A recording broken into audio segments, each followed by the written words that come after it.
mal pour le regroupement des bingos à Shawinigan. Depuis quelques années, l'affluence est en baisse et là, on vient d'atteindre un seuil plus que critique et il y a des conséquences.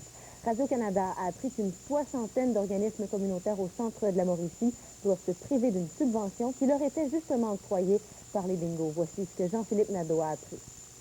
Puis on remplit ça à 185 personnes de moyenne. La salle est grande. Elle est bien trop grande. Roger Trépanier n'a jamais porté de lunettes roses pour décrire la situation du regroupement des bingos à Shawinigan. Mais aujourd'hui, c'est un homme résigné que nous avons rencontré. L'an passé, nous avons fini avec un déficit de 45 000 absorbé par notre fonds de roulement. Cette année, on se dirige vers un déficit de 135 à 140 000 Le fait semble anodin, mais les conséquences sont sérieuses. Dans le milieu communautaire, cette annonce est reçue comme une véritable catastrophe. À Shawinigan, le fonctionnement est le suivant. 12 organismes sont détenteurs d'un permis de la Régie des alcools, des courses et des jeux. À certains moments de la semaine, une soirée de bingo leur est consacrée, ce qui leur assure un revenu. Lorsque le regroupement enregistrait des surplus, ils étaient redistribués dans le milieu communautaire de Shawinigan. Bon an, mal an, une quarantaine d'organismes se partageaient une somme pouvant aller entre 125 et 150 000 $. Les organismes détenteurs de licences ne faisant pas les revenus auxquels ils sont autorisés par la Régie, eh bien, nous avons dû mettre fin au fonds d'aide qu'on appelait pour les quarantaines d'autres organismes où ils pouvaient être éligibles pour un montant de 1 000 jusqu'à 15 000 $. Depuis 2003, le Centre d'action bénévole de Grand-Mère a reçu près de 32 000 $ de la part des bingos. Cet argent aura permis, entre autres, de refaire la toiture et tout l'appareillage électrique.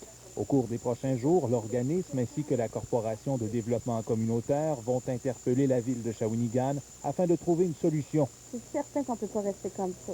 C'est officiel, c'était trop précieux et écoutez, ça va jusqu'à la survie d'un organisme communautaire. Est-ce qu'on parle vraiment de la chronique d'une mort annoncée? S'il n'y a pas un renouveau, s'il n'y a pas des changements de règles par la Régie, c'est une fin certaine. Alors Jean-Philippe, le directeur général vient tout juste d'y faire référence. La fin, ça pourrait être quand? Ben, écoutez, à moins qu'il y ait un miracle, le couperet devrait tomber d'ici 12 à 15 mois. Et il faut noter que le regroupement des bingos a signé un bail qui se termine le 1er février 2012. Notez cependant qu'il y a deux extrêmes dans la région. Du côté de Trois-Rivières, ça va plutôt bien. On nous dit que la clientèle est stable et que cette année, on sera en mesure de distribuer des surplus à de 200 000 $, donc des surplus qui seront distribués aux organismes communautaires. C'est plus bien. Alors au moins une bonne nouvelle de ce côté-là. Merci Jean-Philippe. Au revoir. Les garderies illégales se multiplient, les plaintes aussi. On en parle dans 4 minutes. Une cause importante se déroule à Québec, importante parce qu'elle pourrait avoir un impact sur votre portefeuille. La Régie de gestion des matières résiduelles de la Mauricie affronte l'homme d'affaires Lucien Rémillard en cours. Ce dernier réclame 44 millions de $ pour l'expropriation de ses terrains, tout juste à côté du dépotoir de Champlain. Michel Raza est de retour de Québec. Alors Michel, 44 millions, c'est une cause importante pour la Régie. Tout à fait, Sophie, surtout que la Régie a déjà versé un demi-million à la compagnie Lucien Rémillard pour avoir été expropriée des terrains qu'elle avait achetés en 2003 de part et d'autre du dépotoir de Champlain. La compagnie en question, Enfouissement Champlain Incorporé, a prétendu que ce n'était pas suffisant comme compensation et est revenue à la charge. C'est donc un procès assez technique qui s'est amorcé lundi à Québec. On a d'ailleurs déjà réservé 3 semaines d'audience complète devant le tribunal administratif du Québec.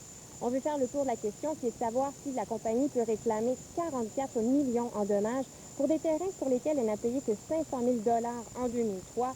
La compagnie prétend qu'elle peut réclamer des profits qu'elle aurait fait si elle avait réussi à obtenir un permis d'exploitation de dépotoir pour le terrain. Et ça, c'est une prétention que la Régie conteste. On se dit, vous n'avez pas le permis, donc avoir des valeurs comme si c'était un site, ça nous apparaît tout à fait illogique. Et on est devant le tribunal pour ça, cette raison-là. Et ce n'est pas le seul litige auquel est mêlée la Régie, et ça pourrait avoir un impact pour les contribuables. C'est tout à fait possible parce que lors de l'annonce de son budget 2011 la semaine dernière, la Régie avait annoncé qu'elle maintiendrait à un taux fixe sa taxe d'enfouissement pour l'année 2011, mais qu'elle pourrait avoir à l'augmenter pour l'année suivante. C'est que le procès qui l'oppose à Savoura dans le dossier des serres du Saint-Laurent à Saint-Étienne-des-Grès s'étire. Et si le dossier n'est pas bientôt réglé, eh bien les contribuables vont devoir essuyer la note. Alors maintenant, ce deuxième procès qui oppose la Régie à Lucien Rémillard, eh bien ça amène une incertitude supplémentaire. On sait que nous, le 500 000 qui a déjà été consenti, qui est déjà en place, et si ça dépasse ça, bien effectivement, on aura des coûts à assumer, tout dépendant de l'ampleur de ça, mais ça peut avoir un impact sur le coût à l'enfouissement. Hein? C'est pas de revenus avec des dépenses, il faut le faire. Ce sera donc un automne charnière pour la régie. La cause qui l'oppose à Savoura devrait revenir devant le tribunal en novembre. Alors, on surveillera la suite de ces deux causes. Merci, Michel. Bonne soirée. Il y aura finalement un lac à l'épaule pour discuter du budget de la ville de Trois-Rivières. Dernièrement, le maire évêque hésitait à tenir une rencontre de travail pour discuter des orientations à prendre avec les conseillers en raison du climat qui règne à l'hôtel de ville. Il songeait à ne pas inviter les conseillers du groupe des cercles, mais finalement, ça aura lieu. L'an dernier, je vous rappelle, l'adoption du budget de la ville s'est fait dans la controverse à la dernière minute, tout juste avant le congé des fêtes. Vous avez une nouvelle à nous communiquer? Des photos ou des images d'un événement d'actualité? Écrivez-nous à tjmauricie@radiocanada.ca. Les plaintes s'accumulent contre les garderies familiales illégales qui prolifèrent au Québec. C'est que les inspecteurs ne sont pas assez nombreux pour traiter ces plaintes dans les délais raisonnables. Et comme l'a constaté Pascal Turbide, il y a des propriétaires de garderies qui en profitent. Jusqu'à tout récemment, ces 3 garderies familiales illégales appartenaient au même homme, Pierre Tremblay, un résident de Gatineau. Entre 40 et 50 enfants les fréquentaient, alors qu'il faut un permis pour en accueillir plus de 6. Pierre Tremblay ne voulait surtout pas de permis. On se laissera pas écraser par des lois ridicules qui vont nous faire perdre de clientèle ou limiter une clientèle. Les plaintes se sont multipliées contre lui. Malgré les nombreux constats des inspecteurs, le ministère de la Famille a laissé Pierre Tremblay exploiter ces garderies illégales pendant 3 ans.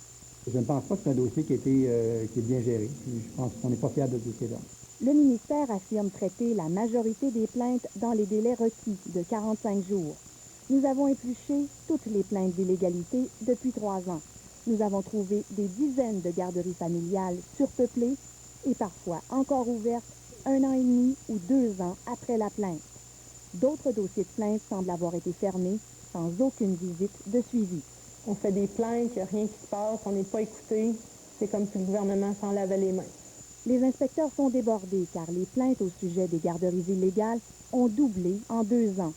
Ils ne sont d'ailleurs que 18 inspecteurs pour couvrir le Québec au complet, un nombre que la ministre de la Famille, Yolande James, a promis d'augmenter. Leurs pouvoirs sont de toute façon très limités, comme nous l'avons constaté. Ils sont impuissants devant des produits toxiques mal entreposés, une garderie mal chauffée ou même une cour sans clôture.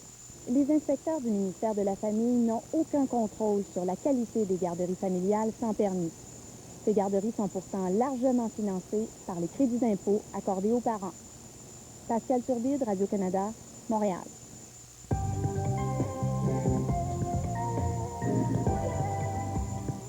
Et c'est maintenant parti pour la pluie. On en a au moins pour les 24 prochaines heures. Donc, tout le sud du Québec est touché par ce système là, qui nous vient de l'est des États-Unis. Et ça remonte, vous voyez, tout ce qui est en vert ici, ce sont les précipitations.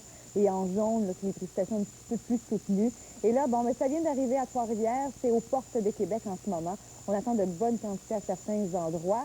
Et pour l'instant, les températures sont quand même un petit peu fraîches, plus que la normale, entre 10 et 14 degrés sur toute la Mauricie et le centre du Québec. Et ce soir, la pluie va se poursuivre, mais tout au long de la nuit, en soirée et la nuit, là, les températures vont rester quand même assez stables, autour de 10 à 13 degrés. Les vents sont légers pour l'instant, mais demain, ça va se lever. Je reviens dans une dizaine de minutes avec tous les détails pour ce qui s'en vient pour les 24 prochaines heures. À Drummondville, les sous-traitants de Bombardier ont déjà reçu des appels pour participer au contrat du métro de Montréal. Les détails dans un instant. Et financement des partis politiques, le gouvernement Charest abandonne son projet de loi et en présente 5 nouveaux. L'opposition est furieuse.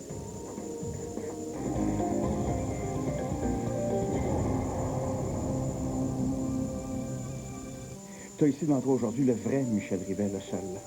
C'est votre femme? Oh, ça fait longtemps que c'est fini, ça. Là, c'est toi que je veux.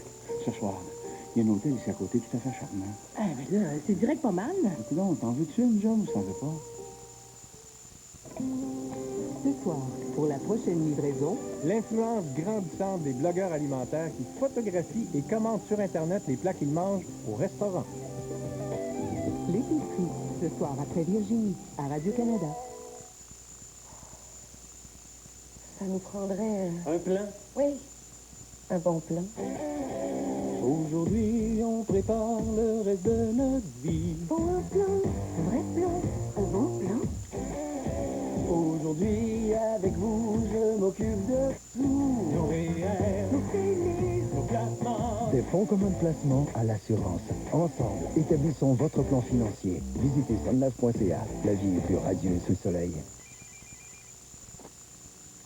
Allô? Hey Phil, je sais que t'es malade, mais j'ai besoin des notes de la réunion. C'est ce serveur. Hey, on dirait pas que t'es malade. J'ai pris Bénélin et je me sens mieux. Je me sens mieux. Donc tu vas mieux? Non, mais je vais aller mieux bientôt. Tu viens de dire que t'allais mieux. C'est Phil, tu vas mieux? Oui, plus Bénélin va mieux. Tant mieux, tu vas mieux. Non, c'est juste que je me sens mieux. Non, finalement, il va pas mieux. Tu vas te sentir mieux. J'espère que tu vas te sentir mieux. Je me sens mieux. Prenez Bénila et sentez-vous mieux. Prenez une journée Bénila.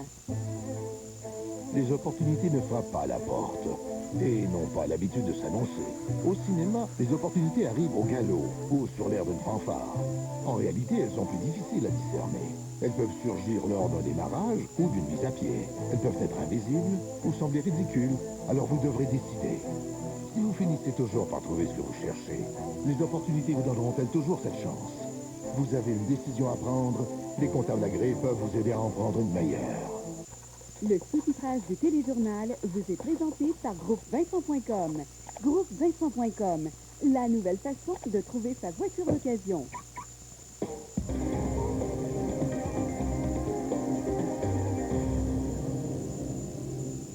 La nouvelle a beau soulever la controverse en Espagne, à Drummondville, on jubile depuis qu'on sait que Québec s'est entendu de gré à gré avec Bombardier Alstom pour le contrat du métro de Montréal. Des appels ont déjà été logés chez certains sous-traitants pour qu'ils participent à la fabrication de wagons. C'est un important coup de pouce pour une région qui a eu son lot de difficultés pendant la crise économique. Maude Montembeault. Des panneaux de métal tressés et pliés, d'autres soudés, c'est le type de pièces qui pourrait bien se retrouver sur les futurs wagons du métro de Montréal. Ben moi, j'étais super content d'apprendre cette nouvelle-là. La nouvelle a vite fait le tour de l'usine Matritech à Drummondville. Après 4 ans d'attente, Bombardier décroche enfin le contrat. 800 emplois indirects pourraient être créés dans la province. Au centre du Québec, une vingtaine d'entreprises manufacturières désirent consolider des emplois menacés par la crise économique. Fabrication de composants, transformation métallurgique, système de télécommunications, les besoins sont grands. Il y a des contacts qui ont déjà été faits, il y a des PME qui nous ont dit, nous, on a été approchés. Des postes se créeraient. On va peut-être acheter des équipements. Bon, c'est sûr que ça va permettre d'engager du personnel supplémentaire. Il y a du design, des chargés de projet, des choses de même qui vont en venir avec ça. Côté équipement, Matritech a tout ce qu'il lui faut pour fabriquer des enveloppes extérieures de wagons. On a d'ailleurs produit des pièces pour le métro de Chicago. Mais pour être à la fine pointe de la technologie, la compagnie devra investir davantage, ouvrir la porte à de nouvelles occasions d'affaires. Bombardier, oui, le contrat du métro de Montréal, oui, mais toute cette nouvelle technologie-là, cette nouvelle machinerie-là va servir aussi pour d'autres clients. Bombardier devra faire le design et tester les wagons. En attendant, les fournisseurs se lancent dans le processus de soumission, mais ne s'attendent pas à produire avant 3 ans. Maude Montembeault, Radio-Canada, Drummondville. Et puis d'autres nouvelles économiques avec Andréane Saint-Arnaud. Andréane, le Fonds monétaire international révise encore à la baisse ses prévisions de croissance économique. Voilà, et selon le FMI, la reprise, elle est fragile. Sa durabilité est menacée par l'échéance des mesures de soutien à l'économie dans les pays développés, menacée aussi par l'ampleur du déficit américain qui freine l'économie des États-Unis. Donc, l'économie mondiale devrait croître de 4,2 % l'an prochain, selon le FMI. Pour le Canada, la croissance sera de 2,7 % l'an prochain, ce qui est plus rapide qu'aux États-Unis. Le FMI s'inquiète par contre du marché de l'habitation, dont l'apport à la croissance canadienne devrait ralentir. Cela dit, le ministre des Finances, Jim Flaherty, s'est tout de même dit heureux de ce rapport du FMI parce que le Canada va continuer de dominer la plupart des autres pays développés au chapitre de la croissance cette année et l'an prochain. Et l'entreprise Maple Leaf entreprend une vaste réorganisation de ses activités pour gonfler sa rentabilité. Pour y arriver, l'entreprise va hausser le prix de ses produits et il y a certains établissements de production qui seront fusionnés. Plusieurs des 23 usines de l'entreprise pourraient être fermées. Maple Leaf refuse pour l'instant de préciser lesquels et de spécifier combien d'emplois sont menacés. Et en terminant, forte hausse du dollar canadien aujourd'hui à un sommet en 5 mois. Voici les chiffres.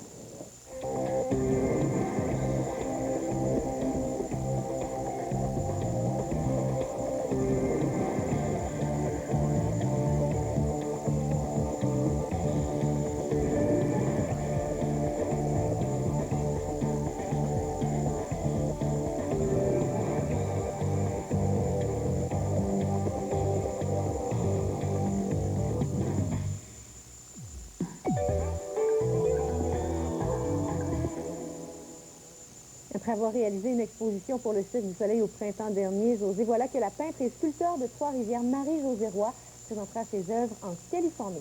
Oui, quand elle avait présenté l'exposition au siège social du Cirque du Soleil en mai dernier, il y avait certaines de ses œuvres qu'elle avait réalisées en collaboration avec un autre artiste, Jérôme Prieur. Et c'est grâce à lui que cette fois-ci, les deux artistes vont encore une fois, regardez ça, c'est une des œuvres qu'elle a réalisées en collaboration avec Jérôme Prieur. Et grâce à cette collaboration, voilà qu'ils vont présenter une exposition à compter de samedi à la Stella Gallery de Los Angeles.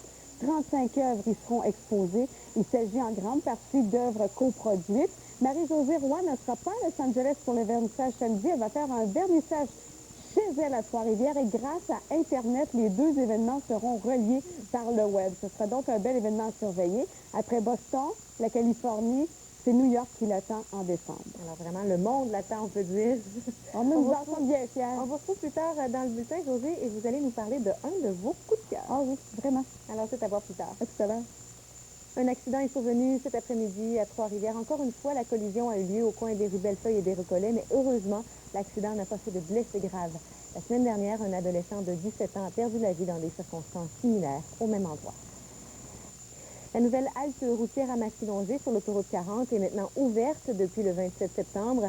Il s'agit d'un partenariat public-privé. Le projet a coûté 7 millions de dollars. Les services à la halte sont grandement améliorés. On y retrouve maintenant un restaurant, un dépanneur, un poste d'essence et un kiosque d'information touristique.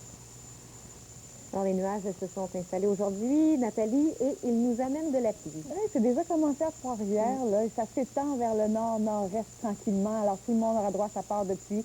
De bonnes quantités encore, on parle, là, les secteurs les plus touchés, l'Estrie notamment. Donc, de ce côté-là, entre 20 et 40 mm de pluie, mais localement, on pourrait recevoir 50 mm de pluie. Donc, ça pourrait provoquer des inondations sur certaines rivières. On surveille ça de très près. Mais sinon, en général, entre 15 et 25 mm de pluie sont à prévoir. Ça, c'est sur tout le sud du Québec. Maintenant, la nuit prochaine, bon, il va pleuvoir toute la nuit. Ça se poursuit jusqu'à demain en mi-journée pour la Mauricie. Alors voilà, la nuit prochaine, des minimums de 8 à 9 degrés. Maintenant, jusqu'à Deschaillons également, 8 à 9 degrés. C'est quand même pas si mal comme température pour les minimums. C'est quand même assez agréable. On a connu plus froid que ça ces derniers jours. Même chose pour le centre du Québec et plus au nord également. C'est, regardez, apparemment 8 degrés. Donc,